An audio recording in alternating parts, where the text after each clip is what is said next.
Hey guys, welcome back to my channel, or if you're new here, welcome. I'm Kathryn. In today's video, I'm going to be swatching, reviewing, and also doing a wear test of Covergirl's new Trublend matte foundation. Covergirl sent me all 40 shades of this new foundation line that they'll be launching in June. And you guys, I am so excited to be sharing it with you all. I first want to thank Covergirl for sending me this PR, for noticing little old me and hooking me up with this amazing foundation line. But most importantly, I had to thank you guys for watching my videos and engaging with my content. Your support is the reason I'm able to receive amazing PR packages like these. So thank you. Thank you, thank you. So yes, you guys heard it right. Covergirl has 40 shades in their new Trublend matte foundation line, and I'm gonna try to pick up this box to show you guys kind of an overview of all the shades. It's really heavy and I'm probably gonna drop it, but I'm gonna try anyway. I doubt that you guys can see this. I'm trying to like scoot myself over, but this is all 40 shades, and they also included 4 primers to use as well. And from looking at these, I think these primers are all new to Covergirl. So Covergirl has some amazing launches coming up this summer. So Covergirl included this little booklet inside the PR box, and on the front it says, "Because we listened." Covergirl set out to create a foundation that works for all skin types. So we listened to you and were inspired to create Trublend Matte Made. This Trublend Matte Made foundation is supposed to minimize your pores, control shine, which I definitely need, feel comfortable on your skin, and stay put for up to 12 hours. This foundation also claims to be oil-free and transfer resistant, which sounds like music to my ears. So since there are 40 foundations, Covergirl split it up into 4 different shade ranges. The first shade range is a light, and it is signified with an L in front of the foundation number. For example, this is the darkest shade in the light shade range, so we have an L90. The second shade range is the medium shade range, which is signified with an M, and this is the darkest shade in the medium shade range, so this is M90. So next we have the tan shade range, and it is signified with a T, and this is the darkest shade in the tan shade range, and this is T90. And last but certainly not least, we have the dark shade range, and this is signified with a D, and this is the darkest shade in the dark shade range, which is D90. I also want to share with you guys the 4 primers that they are launching alongside these foundations, and these are called the Covergirl Trublend Base Business Skin Primers. So we have a skin smoothing primer and a pore minimizing primer. So here they are. Sorry, I was a little out of frame. We also have an illuminating primer and a color neutralizing primer as well. So my initial thoughts before we get into the swatches, and then my final thoughts after putting on the foundation and doing the wear test. Looking at this shade range, I am so happy to see that there are 40 shades. Considering that this is a brand new foundation and also coming from a drugstore brand, I think it's pretty impressive that this launch included 40 shades. Looking at the 40 shades, I wish they still had more brown shades, you guys. Considering the way that these shades are numbered, I feel like they left room in between for shades to be added. So hopefully that will come around in the future. The darkest shade is, this right here is the darkest shade, which you guys will see me swatch in a second. And to me, it's pretty dark in comparison to my skin tone, but I still feel like some people are being left out with this shade range. So now if you guys are ready to see some swatches and my thoughts on how this foundation actually wears and applies, then just keep watching.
swatching all 40 shades of that foundation, you guys, I feel like I've kind of pinpointed my shade to be somewhere in between T80 and T90. Whenever there are a ton of shades in a foundation line, it's always really tricky for me because there's so many shades for me to go wrong with. So I'm going to swatch T80 and T90 one more time for you guys, just as like a refresher. So here is T80,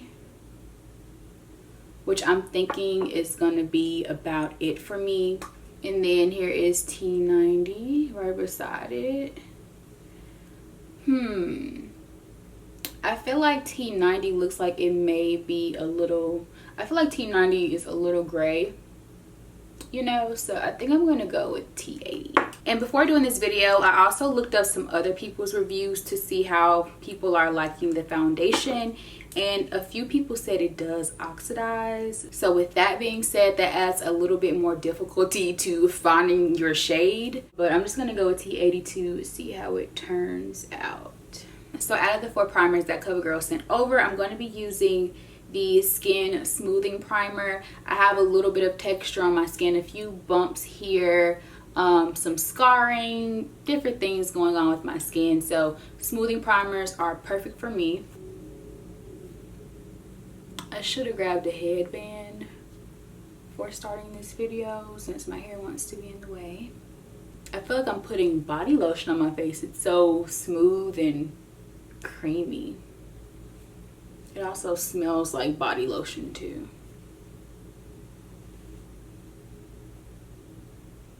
I do see somewhat of a blurring effect right now with this primer, which I'm really digging. Of course, I still have my texture a little bit popping through. That's just not going to completely go away. But touching my skin, it also feels really smooth right now. I'm gonna add a little bit more just because like it feels so good. And it feels really lightweight too. You guys know I don't like being able to feel my makeup on my face. Like it just makes me itch if I can.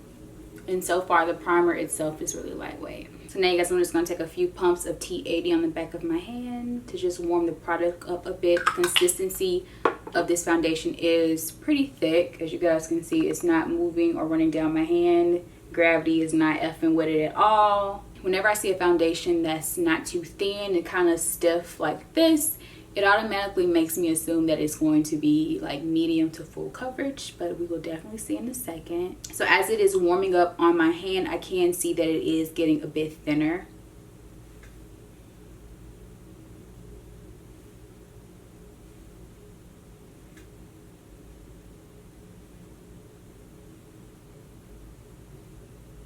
But it still feels really thick as I'm applying it.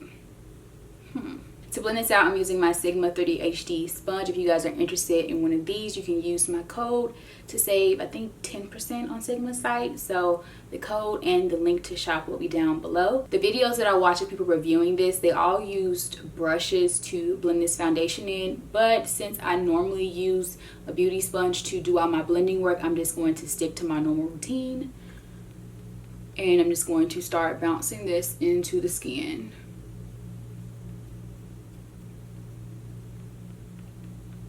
And so we're going to see what type of coverage we get. You guys know I have scarring here, different little marks and blemishes. So we're going to see how well it's covered up.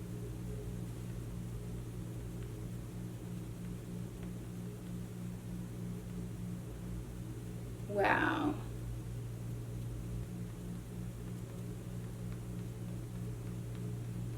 So after applying that first layer, it is definitely more of a light sheer type of coverage. So I do like when my foundation is buildable. I don't like it to be instantly cakey. And I'm really kind of shocked that this does have such sheer coverage, considering that the foundation itself is kind of thick.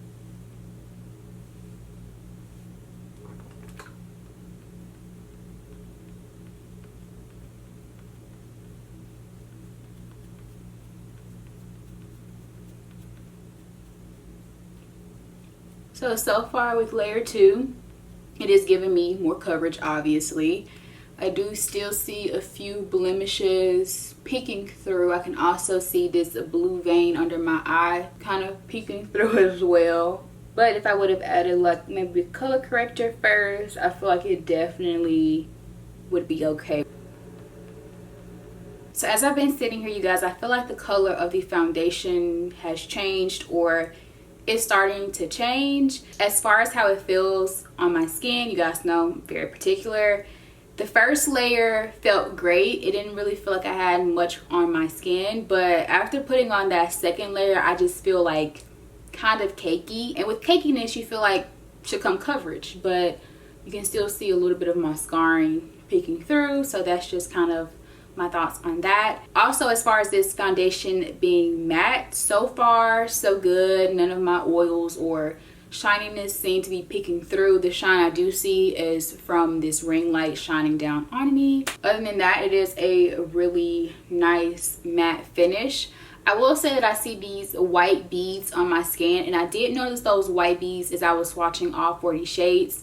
Whenever I would swatch a shade and then like I would wipe it away, I would notice these like little white specks. I just assumed that it was from the lighter foundations, but considering that this is a tan shade and I'm still seeing white specks after applying it, I'm not sure if I didn't shake up the bottle well enough, or if it's just something within the foundation that's just gonna be there. I don't know if you guys can see it. I'm gonna try to zoom you all in a little bit. So yeah, I think that's as close as I can get you guys, but there's a speck there, speck there, speck, speck, speck, speck, speck. They're really, really tiny. Speck, speck, speck, speck. So I don't know if you guys can actually see them, but I can see them, and I'm just kind of wondering what that is. So now I'm going to go ahead and finish up the rest of my face makeup and then come back and tell you guys kind of like my final thoughts about this foundation. So I finished the rest of my makeup and everything went on really nicely, you guys. I just followed my regular like face makeup routine. Since my foundation was already done, I hopped straight into highlight and contour, and I highlighted and contoured with my, where are they? With my ColourPop concealers, and they blended out very nicely over the foundation. I did set my highlight with a little bit of the Sacha Buttercup setting powder, but I didn't bake. I just lightly pressed the powder in. Since this was a matte foundation, I wanted to see if it would hold up and be matte all day without the help of any additional powders being added. I also applied a little bit of Sacha Buttercup under my contour just to sharpen it up a bit, but beyond that I didn't add any face powder. I really just want to see what this foundation is going to do over the course of the day as I wear it. I know you guys are probably going to ask, so my lip color is a Covergirl liquid lipstick, and I used the shade, what is this? Paradise Lost, and this is the Covergirl Melting Pout Matte. So I was like, let's use a matte lip since we're doing a matte foundation today. Overall, I'm really loving how this makeup is looking right now. Like I was saying earlier, the only shine that I'm noticing is the shine that's coming from, you know, the ring light bouncing off of my skin, and now also the highlight that I applied on like the tip of my nose, my cheekbone, brow bone. But other than that, I'm not seeing any shine. It's looking really matte and it feels really nice on the skin. I did spray my face with some MAC Fix Plus spray at the end just to kind of like, just to add some moisture back into my skin so I don't feel as cakey. That's what I normally do whenever I'm like too heavy-handed with my foundation or too heavy-handed with my powder. So I sprayed my skin with a little bit of that, and now I'm just loving everything about this foundation. It's looking really nice. It's feeling really nice. It looks matte. They said it was what, transfer proof. And literally doing this to my face, there's no makeup on my hands, which is quite crazy. I can't wait till my boyfriend comes over today because I'm gonna be like laying up on him and stuff. Usually whenever I'm wearing makeup, I have to kind of like stay away from him because it'll rub off on his clothes, and I don't like ruining his clothes. So far you guys, I am really loving this foundation. It is definitely holding its own right now.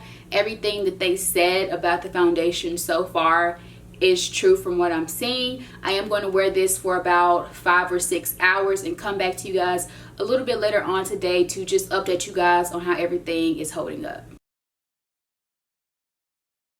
So you guys, I'm back. It is currently 7:45, so almost 8 o'clock. It's been several hours since I first let you guys know that I was going to begin my wear test, so I'm back to give you guys an update. So pretty much what I've been doing for the last several hours, I've been in my apartment mostly. After I got done filming and talking with you guys, I went and had lunch, Took my puppy outside, walked her around a bit so she could do her business. I came back in. By the way, it is like, what, I think it was like 93 or 94 degrees outside today, so pretty freaking hot.